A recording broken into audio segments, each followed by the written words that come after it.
పొలమేనా? మా పొలమే సార్ అది. ఇంత ఘోరంగా ఉన్న పొలం ఇట్లా వచ్చిందా? ఆహా, ఇది ఎప్పుడు ఇది ఇప్పుడు మొన్న వేసిన పంట అది. మొన్న వేసిన పంటగా? ఇదేం చేసినట్టు నారా సార్, నేను చల్లిన అదే డ్రమ్ షీట్ లాగా. డ్రమ్ షీట్ లాగిన తర్వాత ఫస్ట్ రోజు లాగిన, రెండో రోజు మూడో రోజు కూడా నీళ్ళు పెట్టాడు పొలానికి. మొత్తం కొన్ని గిన్నెలు తగ్గిపోయి కొన్ని బతికినాయి. దాని మీద నీళ్లు కొంచెం ఎద్దరిగా నీళ్ళు ఎక్కల పొలానికి. తర్వాత ఏం చేసినట్టే ఆకులు ఎదుర్కొండి, మళ్ళా మన మందులు చేస్తూ మన యూరిక్ యాసిడ్, మ్యాన్యూర్, బూస్టర్ కలిపి డిఏపిలో ఫస్ట్ చల్లి నీళ్లు పెట్టారు 2 సార్లు 3 సార్లు.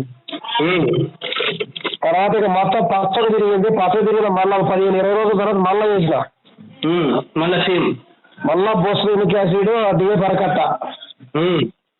అప్పుడు ఇక మామూలు లేదు, పొలం వేసి వచ్చింది అది. ఆ ఒక్క పడే 9 బస్తాలు అయింది. ఎన్ని బస్తాలు అయింది? 9 బస్తాలు అయింది 10 గుంటలు. ఎక్సలెంట్. కానీ అసలు ఇంత రిజల్ట్ నేను చూడలేదు సార్, ఫస్ట్ టైం చూస్తాను. మీరు అసలు దుబ్బు ఒక దుబ్బు 50-55 వచ్చినాయి. అంటే నాటు కూడా కాదు సార్, అది ఒక్క గింజ. ఒక్క గింజ 40 నుంచి 55 పిలకలు వచ్చినాయి. 60 పిలకలు కూడా ఉన్నాయి కొన్ని అయితే. ఎక్సలెంట్. అసలు మామూలు లేదు, అలా దుబ్బ రేపింది పొలం. ఓకే సార్, ఇదే నీ లైఫ్ ప్రూఫ్ చూపెట్టి మీరు ఫర్దర్ గా ఇంకా మీ ఊళ్ళో చాలా బిజినెస్ జరగాలి. ఇప్పుడు ఈ రోజు 2 సెట్లు అమ్మినా, మొన్న 3 సెట్లు అమ్మా. Okay, very good. ఇంకొక సెట్టే ఉందంటే అయిపోతాయి, రేపు అయిపోతాయి సార్. దుబ్బ బాగా వచ్చింది. దుబ్బ బాగా, అదే మధ్యలో ఒక వారం 10 రోజులు నీళ్ళు పెట్టాలి అసలు. ఆ తర్వాత నీళ్లు పెట్టినాక మామూలు అట్లా నెరగొట్టేట చేసి తర్వాత నీళ్లు పెట్టా sir. Okay okay okay, super. మామూలు రిజల్ట్ కాదు అది, అసలు ఆశ్చర్యపోతున్నారు జనం. ఇది ఎన్ని రోజులు వచ్చింది సార్ ఇలా రికవర్? ఎన్ని రోజులు రికవర్ అయింది ఇది? ఆ రికవరా మనకి అది 15 రోజులు 20 రోజుల తర్వాత చూసాను సార్ నేను. అది 20 రోజులు 20 రోజులు ఎంత ఇంప్రూవ్మెంట్ వచ్చింది సార్?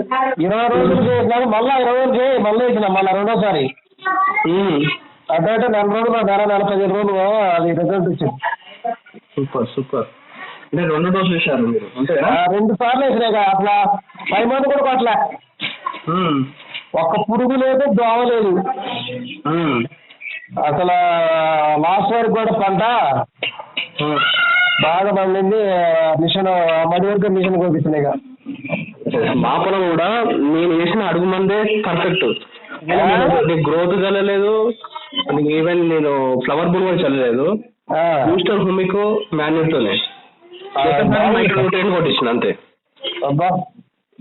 నేను ఒక్క పురుగు మందు కూడా కొట్టలేదు సార్, ప్యూర్ ఆర్గానిక్ ఫుడ్ తింటున్నా. ఇప్పుడు గత నేను 3 years నుంచి ఫుడ్ తగ్గించుకుంటూ వచ్చిన. అసలు యూరియా కూడా లేదు సార్. ఇప్పుడు నేను కూడా అదే అయ్యే ఓట్లు తింటాను సార్.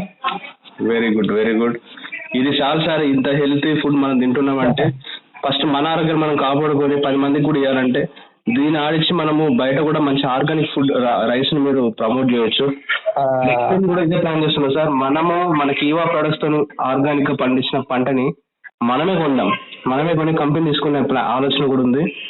మనం కొనైనా కూడా మనము అపార్ట్మెంట్కి వెళ్తే ఒక్కొక్క అపార్ట్మెంట్ వాళ్ళు ఒక 10 క్వింటాలు 20 క్వింటాలు ఆర్డర్ ఇస్తారు సార్ ఒక్కొక్క పర్సన్.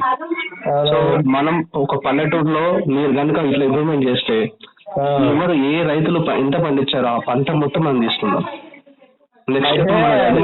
నెక్స్ట్ ఇయర్ కి అకాడమిక్ ఇయర్ కి మా ఊర్లో దాదాపు 50 మంది రైతులు దీన్నే వాడదాం ఉన్నారు సార్. Sure, excellent excellent. తప్పనిసరిగా మనం ఈ సీజన్ టైంలో ఫస్ట్ 50 లక్షల రూపాయల సరుకు ముందు కంపెనీ పెట్టేస్తాను నేను స్టార్టింగ్. ఓకే. అటు ఇటు వరి పొలాలు, అటు మిర్చి తోటలు రెండింటికి పని చేస్తున్నాయి సూపర్ గా. ఎక్సలెంట్. నేను చెప్తాను సార్, ఏ పంటకైనా కూడా సాయిల్ అప్లికేషన్ ఇంపార్టెంట్. అవునా? కూరగాయలు పండించు, పత్తి పండించు, మిర్చి పండించు, ప్యాడీ ఏదైనా భూమికి దట్టు బలం అనేది ఇంపార్టెంట్. ఈ దట్టు బలం అనేది ఇప్పుడు ఒక ఇంటికి పిల్లర్స్ అనేది ఎంత, ఫౌండేషన్ అనేది ఎంత గట్టిగా ఉంటే పిల్లర్ ఎంత నిలబడుతుందో మనం దట్టు బలం అనేది మన అడుగు మంది అనేది కరెక్ట్ ఇవ్వాలి. ఇస్తే నీకు పై ప్రాబ్లం కూడా మాక్సిమం ఏమి రావు. పురుగు చీడపురుగులు కానీ నీకు వైరస్లు కానీ ఏది అటాక్ కాదు. ఓకేనా? సో ఓకే, మంచి ప్రమోట్ చేయండి సార్, ఆల్ ద బెస్ట్. ఇది మాత్రం నాకు చాలా హ్యాపీగా ఉంది.